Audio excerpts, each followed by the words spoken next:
Hi, this is Dave Egan. Welcome to my Pecha Kucha and on Let's Take Digital Technology into Nature.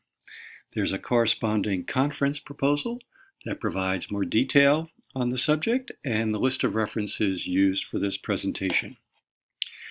An overarching goal of outdoor education is connecting people with nature, providing opportunities to disconnect from their daily lives, and really providing freedom to explore and use all five of their senses in their learning experience. Connecting people with nature taps into an effective approach for teaching, and that's experiential learning. So if you want to teach about rocks and minerals, maybe take students out to a place where they can pick up rocks and they can look for rocks on their own. The question is solitude essential for outdoor learning? Is it necessary to remove all distractions? It's almost as if we're treating technology like an addiction, and that the technology has to be removed in order for people to get that experiential learning. Now, there's no doubt technology can be a distraction. A study by Hills and Graham in 2020 found that when people had their cell phones in nature, they used them primarily to send and receive emails. So of course this can be a distraction. However, technology in nature is not new. We already take so much for granted when we take our compasses and binoculars and GPS and Fitbits. These are all technology that we take into nature with us, but perhaps don't interfere with our experience. Here's a group of teens in an outdoor learning setting. Do you think any of them have their cell phones with them? Yet, do you think they have the ability to experience some outdoor learning? Maybe they're thinking about the heat, maybe the insects, or maybe the geologic setting around them. Hills and Graham developed a framework for looking at digital technology use in outdoor experiential learning. And it has three major areas: the pedagogical considerations, affordances of technology, and the consequences of those decisions. Let's look at the pedagogical considerations. So you look at the students, and what are the students looking for? What are their skills and capabilities?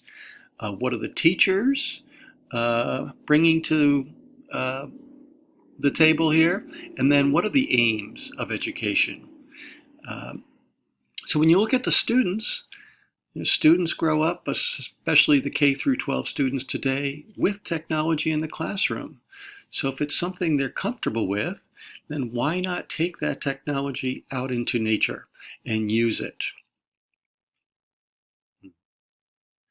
A study by Bolliger and Shepard in 2017 found that in a national park setting, instructors liked using digital technology and the participants liked using digital technology in place of maps and field guides. So there's no doubt that digital technology has pros and cons, and this is under the category of affordances.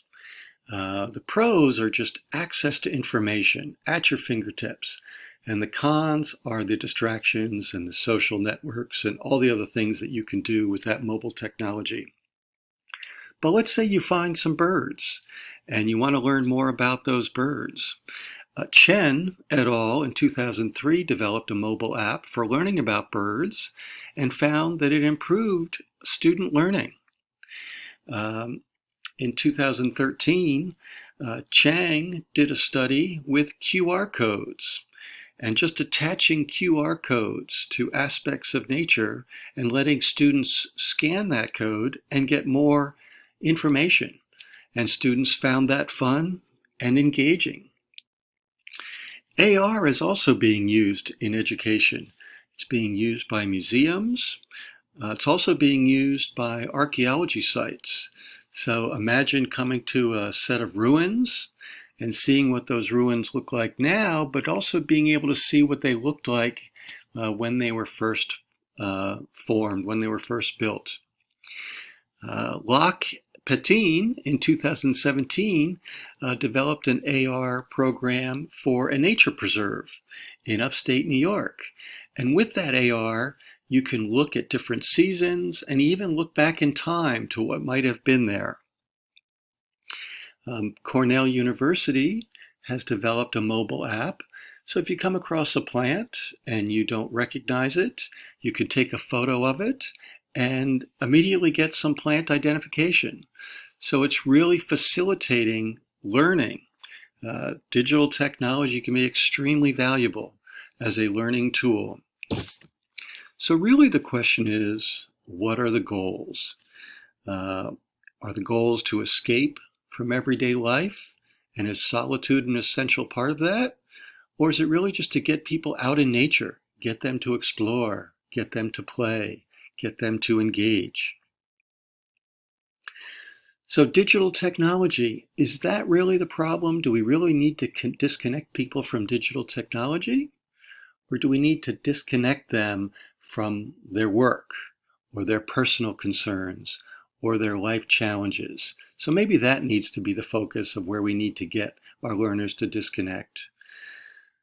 So there's so much opportunity that digital technology offers. So as an educator, I'd like to encourage folks to take advantage of the variety that technology offers and take digital technology out into nature.